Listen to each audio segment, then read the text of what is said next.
Hey everyone, welcome to Business English Podcast. I'm Mia.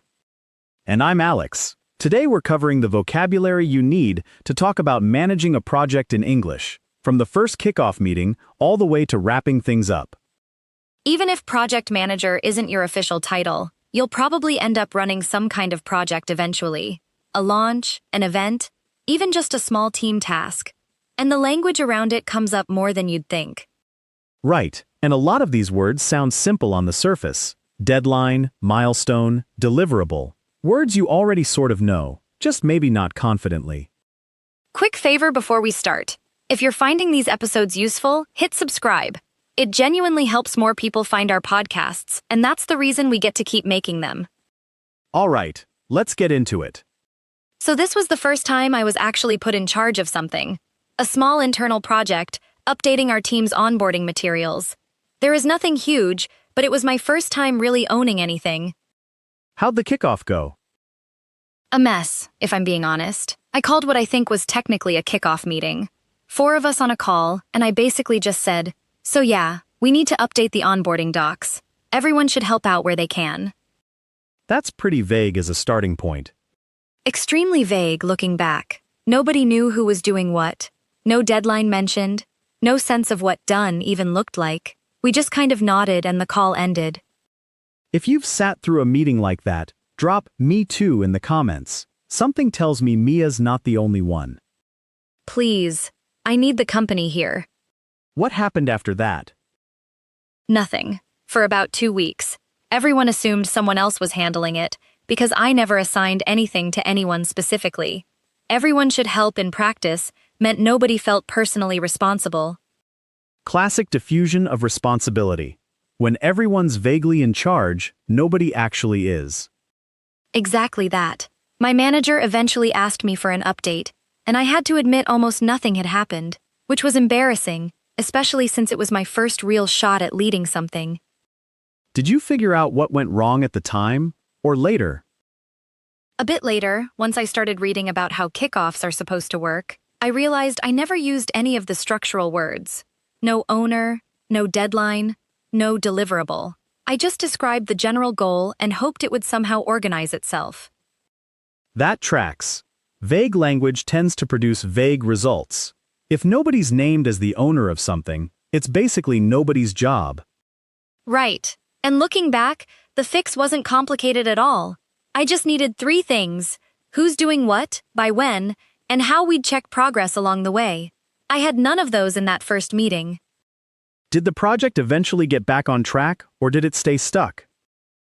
It did, eventually, but only after I ran a second kickoff, basically from scratch, this time assigning specific people to specific sections, with real dates attached. Calling a redo felt a little awkward, not going to lie, but it worked. Did anyone push back on needing a second meeting, or was everyone just relieved to finally have clarity? Mostly relieved. One teammate even said, "Oh, so I'm just doing the FAQ section then? Great! That's way easier to plan around," which told me everyone had been just as lost as I was. Not confused by my vagueness specifically, just lost in general. That's such a common pattern. Everyone assumes they're the only one who doesn't fully understand what's happening, when usually the whole room is equally unclear. It also changed how I ran the second kickoff. I wrote 3 columns down on a shared doc while we talked: owner, deadline, deliverable, so nobody could walk away confused about who was doing what. That's a smart addition, having it visible in writing, not just spoken once and forgotten 30 seconds later. It turned into one of those small habits I kept using long after that project ended. Honestly, it's become my default way of running any kickoff since. Let's actually hear what a properly run kickoff sounds like, so people can hear the difference. Picture a kickoff meeting for a small website redesign. 4 teammates on the call. Sam's leading this one. All right, everyone, thanks for joining. Let's kick off the redesign project properly. First, scope. What's actually included here?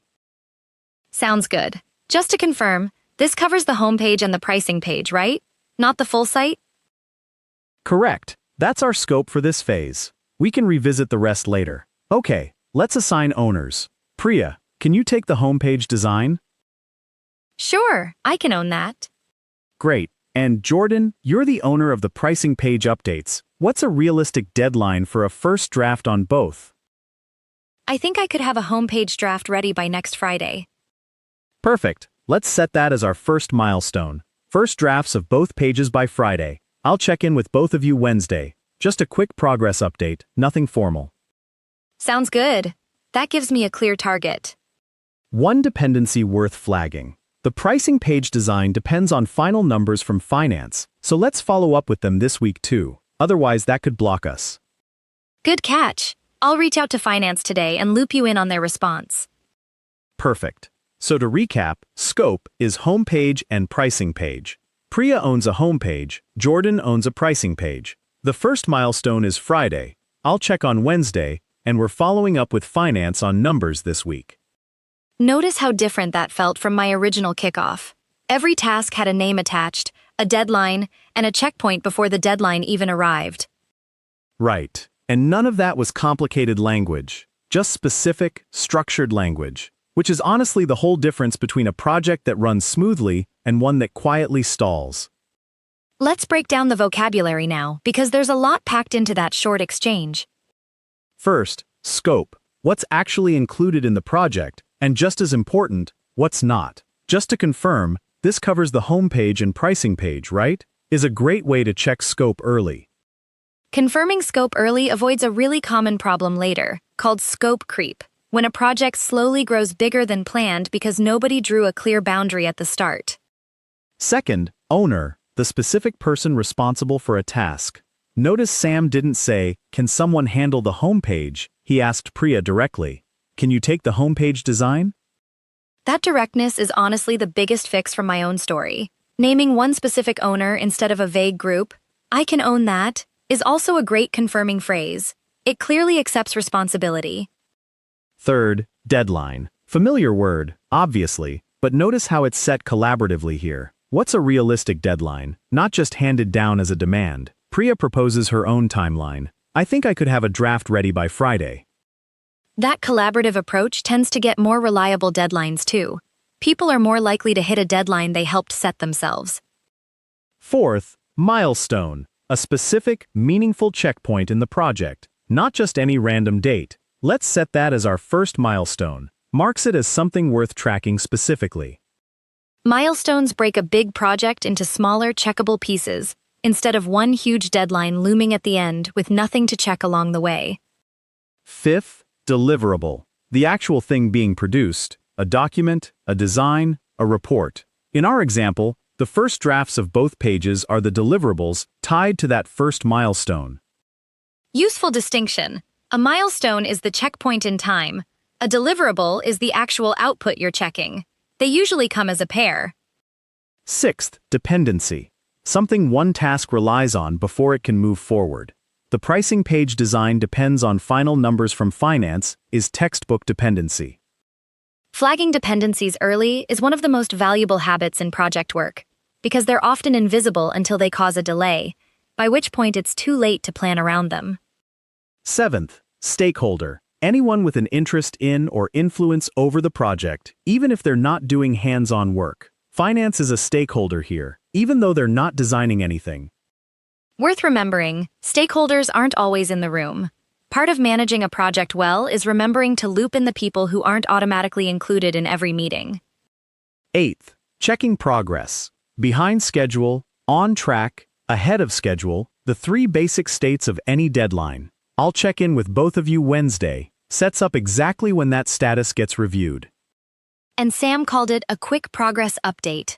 Nothing formal, which keeps check-ins feeling light, not like a performance review. That tone matters a lot about how comfortable people feel giving honest updates. If check-ins feel too formal or intimidating, people tend to hide problems until it's too late to fix easily, which defeats the whole point of checking in early. Ninth, assign versus delegate. Similar, but slightly different. Assign gives someone a specific task.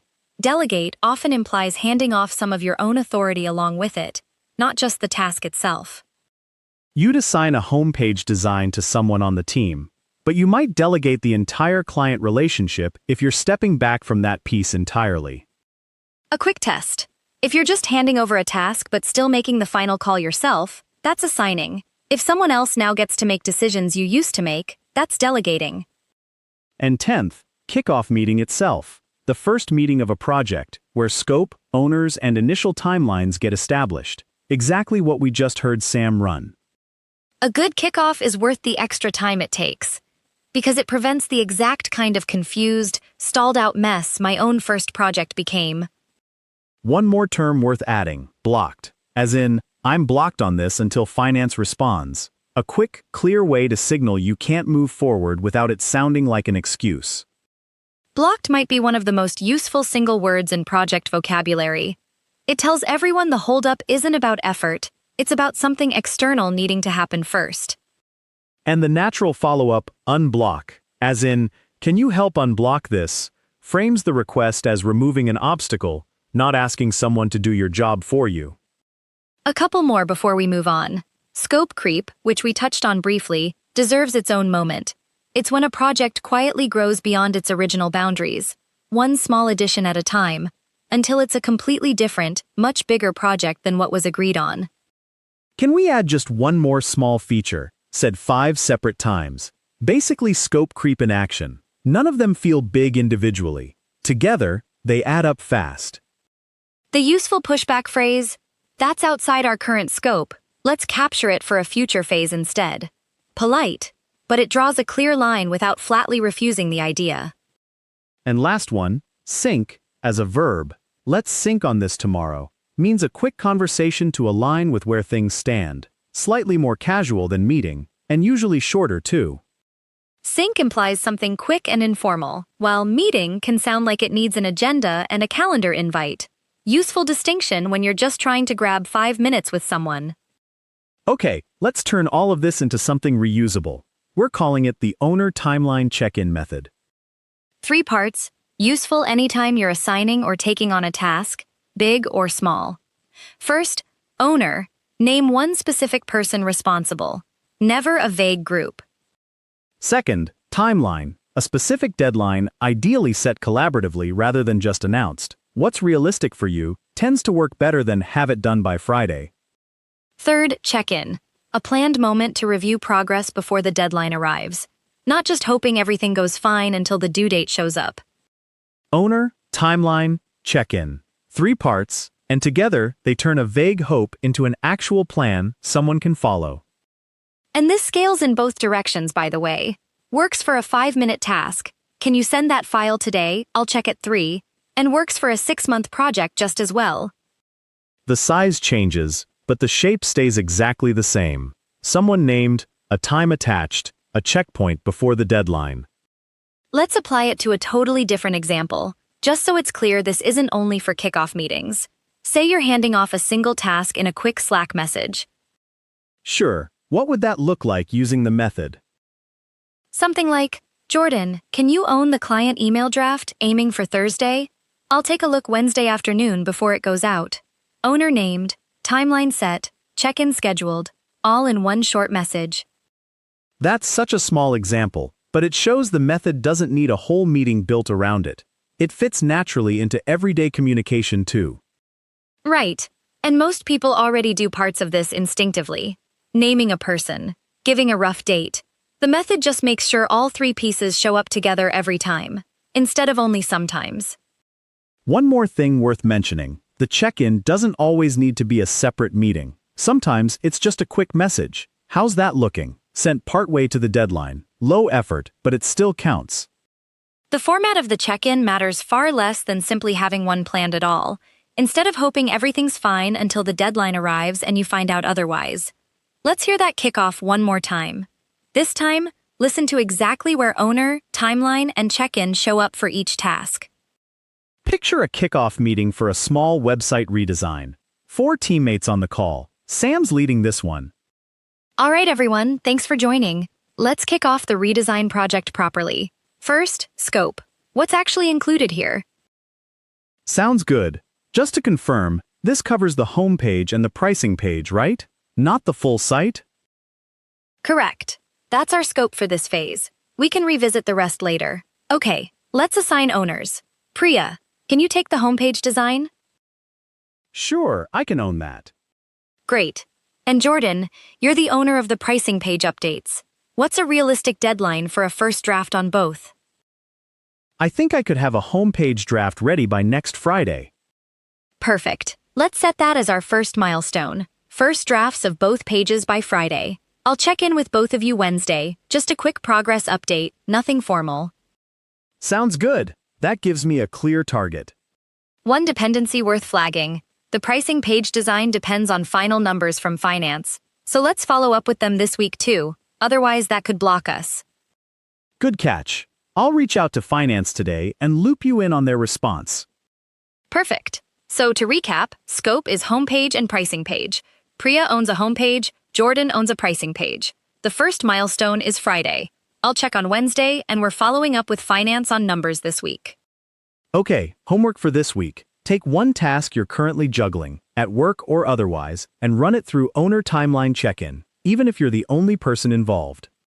Naming yourself as the owner out loud, even just to yourself, actually changes how seriously you tend to treat a task. Small trick, but it genuinely works. And if you're leading a project soon, try running an actual kickoff using today's vocabulary, scope, owners, milestones, dependencies. See how much clearer it feels compared to a vague, let's all pitch in.